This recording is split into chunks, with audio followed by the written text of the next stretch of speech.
She noticed him the moment he stepped inside, mostly because no one else did. The bell above the cafe door rang softly, the kind of sound people stopped hearing after a while, and the man paused, just inside as if he wasn't sure he belonged there. His boots were dusty, his jacket smelled faintly of soil and rain, and his hands were rough in the way only years of honest work could make them. He stood quietly near the counter, waiting. Clara barely glanced at him at first. It was a busy morning, the after-church crowd filling the cafe with polite chatter and clinking cups. She was already tired, her feet aching, her patience thin. When she finally looked up and saw him still standing there, something hardened in her expression. Farmers came in sometimes, usually to order cheap coffee and sit too long. Tips were rare. Complaints were frequent. Without meaning to, she sighed. "We're full," she said sharply, even though there were clearly 2 empty tables by the window. The man blinked, surprised but not angry. "I can stand," he said gently. "Just a cup of coffee." Clara shook her head. "We don't do standing orders," she replied, her voice colder than she intended. "You'll have to go somewhere else." The man nodded once, a small, accepting motion, and turned toward the door without another word. Mrs. Allen, who had owned the cafe for over 30 years, watched the exchange from behind the register. She didn't say anything then. She rarely did in front of customers, but Clara felt her gaze like a weight. The man stepped back outside, the bell ringing again. Softer this time, Clara exhaled, annoyed at herself for feeling uneasy. She told herself it was just business. You learn to read people in a place like this. Some people came to enjoy the cafe. Others came to take advantage. She wiped the counter harder than necessary and moved on with her shift. By noon, the rush had slowed. Sunlight streamed through the windows, catching dust motes in the air. Clara poured herself a glass of water and leaned against the counter, trying to shake the image of the man's quiet eyes. That was when the black car pulled up. It didn't belong in their small town. It was sleek, polished, expensive in a way that didn't need to announce itself. 2 men in tailored suits stepped out first, scanning the street before opening the back door. The same man Clara had turned away that morning emerged, only now he moved with a calm confidence she hadn't seen before. He adjusted his jacket, nodded to the men, and walked back toward the cafe. Clara's stomach tightened. Mrs. Allen straightened, recognition flickering across her face. "Oh," she murmured, "he's here." Clara frowned. "You know him?" Mrs. Allen didn't answer. She walked quickly around the counter and opened the door herself. "Mr. Hawthorne," she said warmly, "I didn't expect you today." The man smiled, the lines around his eyes softening. "Plans changed," he replied. "I thought I'd stop by." Clara stood frozen, embarrassment creeping up her neck as realization dawned. Hawthorne, she had heard the name before. Everyone had.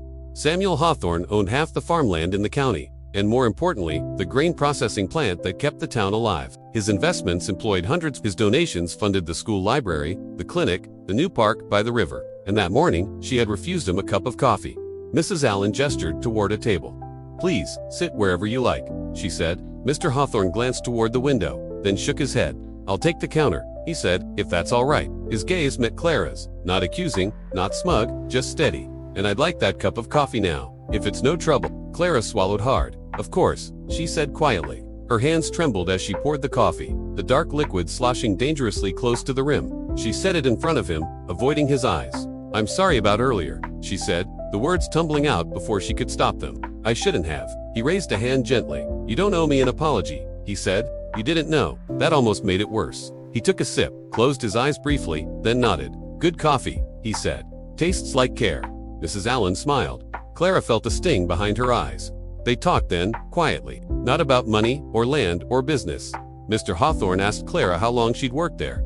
She told him. He asked about her family. She hesitated, then mentioned her father, gone 5 years now, and her mother, struggling with her health. He listened without interrupting, his attention complete. "My wife used to say," he said softly, "that how someone treats people they think don't matter tells you everything you need to know about them."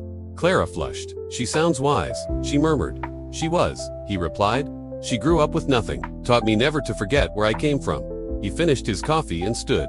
"Thank you," he said, "for the conversation." Mrs. Allen walked him to the door, promising to see him again soon. As he left, Clara felt something inside her shift, a quiet but undeniable change. The following week, the town buzzed with news.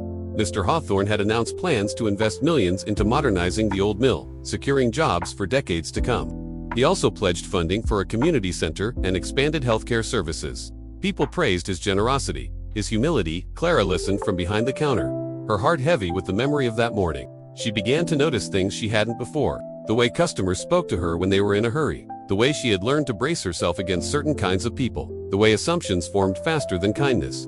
One afternoon, a young boy came in with his grandfather, clothes worn, shoes scuffed. Clara smiled at them, really smiled, and brought extra napkins without being asked.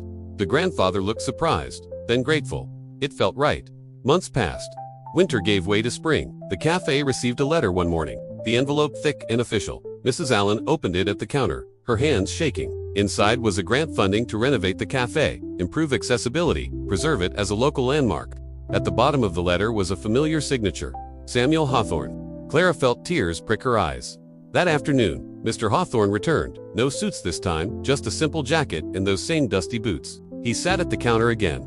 "I hope you don't mind," he said. "I like it here." Clara smiled, a real smile, unguarded. "We're glad you do," she replied. She poured his coffee without being asked. "On the house," she added, before Mrs. Allen could object. Mr. Hawthorne chuckled.